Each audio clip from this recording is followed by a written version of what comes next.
Mbak. Terima kasih Gus. Kemudian apakah pasucan ini kan artinya membersihkan atau mensucikan? Nafsu ini termasuk gak Gus? Misalnya nafsu sufiah. Kemudian apakah poligami ini masuk ke dalam nafsu sufiah? Nafsu itu ada 4 anasir ya. Nafsu lawamah berhubungan dengan kekayaan. Itu lawamah. Jangan nanti kalau tidak hati-hati termuncul rakus. Nafsu amarah berhubungan dengan kekuasaan. Lama-lama kalau tidak hati-hati jadi tamak. Ya, terus nanti supiah itu hubungannya dengan yang enak-enak seperti lain jenis, ya, sukanya malas, itu kan juga supiah Mbak.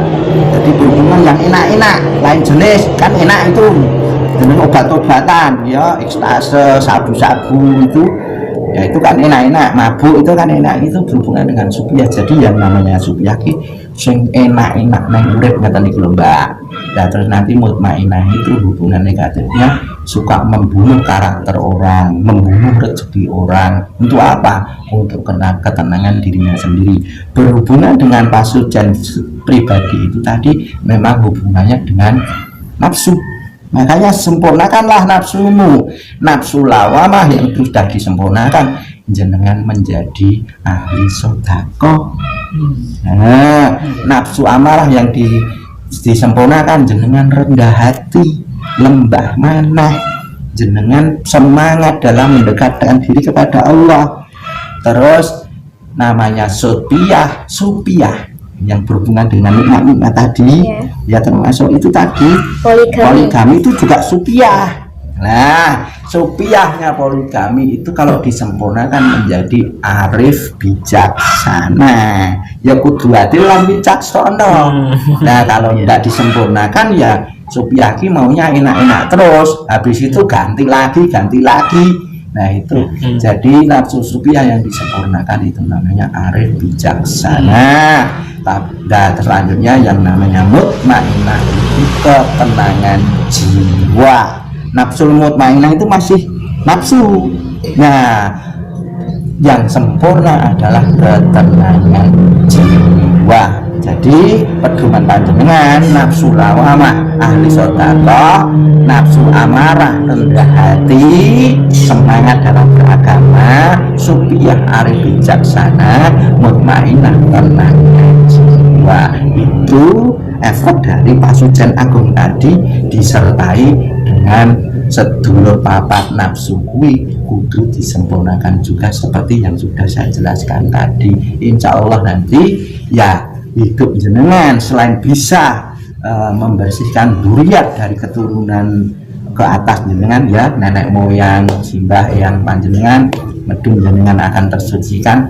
Nanti selanjutnya ya jenengan akan menggapai satu ketertataan hidup dan kehidupan panjenengan menuju yang lebih baik dan lebih baik lagi. Kayak gitu Mbak, itu saling berhubungan itu. Terus kemudian apakah nafsu tersebut? Ya solusinya itu tadi, jenengan harus bisa membedakan nafsu lawamah itu mengajak kepada ahli sedekah enggak ataukah kerakusan. Nah terus ini saya umpamanya nafsu supiah pengen poligami, poliandri ada ya.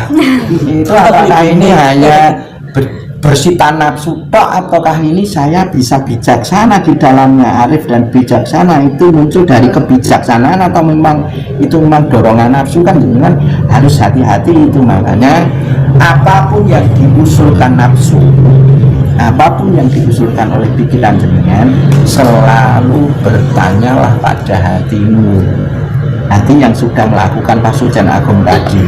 Apapun yang diusulkan oleh nafsumu, pikiranmu, tubuhmu, angan-anganmu, itu harus jenengan musyawarahkan dengan hatimu yang terdalam. Insya Allah jenengan tidak akan terjerumus pada istilahnya jebakan nafsu itu tadi. Apapun jenengan suka nggak suka, namanya lain jenis gitu, jenengan seneng atau nggak seneng, tanyalah pada hatimu yang terdalam. Itulah disebut hati nurani, hati yang sudah diterangkan oleh Nur Muhammad, oleh Nurullah. Seperti itu, Mbak. Sebelumnya mohon maaf, di sini saya mempunyai pertanyaan yang bisa dibilang berbau mistis. Pertanyaan seperti ini, apakah tanah Jawa ini memerlukan tumbal untuk menata kehidupan di tanah Jawa? Oh, urusan tanah Jawa mohon maaf, jangan hanya dipikirkan jadi tanahnya para suku Jawa ya, Jawa Barat, Jawa Tengah, Jawa Timur. Bukan, tanah Jawa itu menyebar di seluruh dunia. Tanah yang menjadi tejone para Jawa to, tejone para roh-roh suci, roh-roh suci yang selalu menyambung dirinya dengan Tuhan. Itu adalah tanah yang mistis, itu maksudnya minta tumbal itu minta korban, bukan dalam arti tumbal pesugihan, bukan. Wong arep njaluk tumbal, bukan itu maksudnya. Ya, mohon maaf, ini berhubungan dengan orang-orang pemimpin.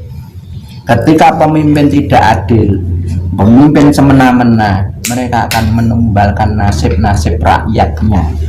Nasib-nasib rakyatnya akan dikorbankan hanya untuk mengikuti kekuasaan sang pemimpin itu. Lama-kelamaan kalau tidak diadili oleh contoh kepolisian dunia, hukum dunia, peradilan dunia, siapa yang akan mengadili? Alam semesta.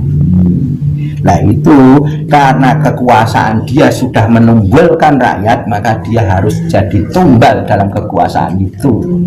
Yang kedua adalah orang kaya.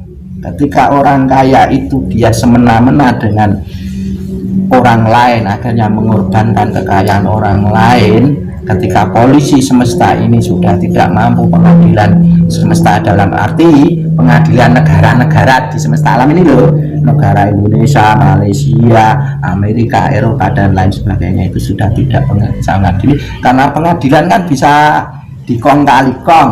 Nah ini karena mereka hidup untuk kepentingan perutnya sendiri, ini mengorbankan dan menumbalkan orang lain, maka suatu saat ketika alam semesta itu turun titahnya, mereka harus ditumbalkan dalam titik kekayaan itu. Contohnya para koruptor, para pedagang-pedagang yang mengorbankan yang lainnya, mematikan rezeki orang lain, orang kaya yang nyerobot rezeki orang lain, mereka akan ditumbalkan dalam ranah itu. Seperti itu. Terus hubungannya dengan ilmu pengetahuan, para ahli ilmu, contohnya ulama, ahli agama, ilmu-ilmu teknologi di bumi ini ya, mereka menumbalkan orang lain, mengorbankan orang lain. Suatu saat kalau alam semesta itu, mereka lah akan ditumbalkan. Itulah yang disebut tumbal tanah Jawa. Itu bukan kok tumbal pesugihan menokai. Mereka akan ditumbalkan karena tingkah lakunya sendiri.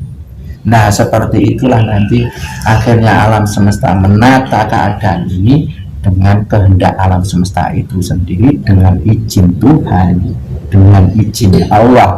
Makanya ketika alam semesta ini bumi ini dandan, ya mereka yang sudah merugikan banyak orang lain, menumbalkan banyak orang lain, itu harus menjadi tumbal jagat.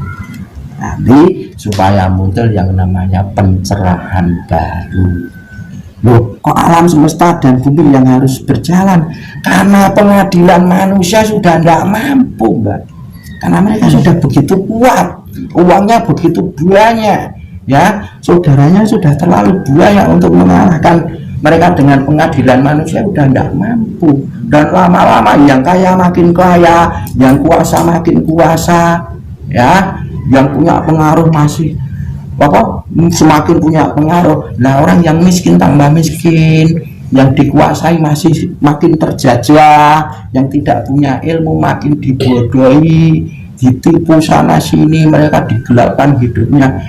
Nah nanti alam yang dandan, nah mereka akan ditumbalkan sesuai dengan kelakuannya sendiri, di titik mana dia melakukan kesalahan itu dan mengorbankan makhluk lainnya. Ini tidak ada urusannya dengan agama, ini urusannya bagaimana dia itu sudah merusak peranatan hama ngayu hayu ning dawane itu, murid-murid uripe jagat itu. Jadi kalau sudah kayak gini udah nggak pandang bulu, entah dia kaya, entah dia punya kuasa, entah dia punya pengaruh besar, entah dia agamanya apa, alam semesta akan turun membawa timbangan. Itulah yang disebut Ratu Adil. Ratu Adil ini menguasai bumi. Popo Angkoso, rajanya semesta ini akan turun bersatu untuk melakukan satu perbaikan semesta. Seperti itu.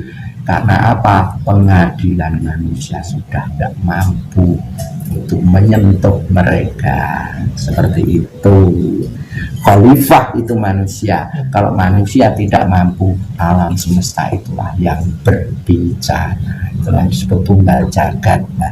Jadi tidak seperti tumbal-tumbal pesugihan itu ya, nanti tidak salah kaprah.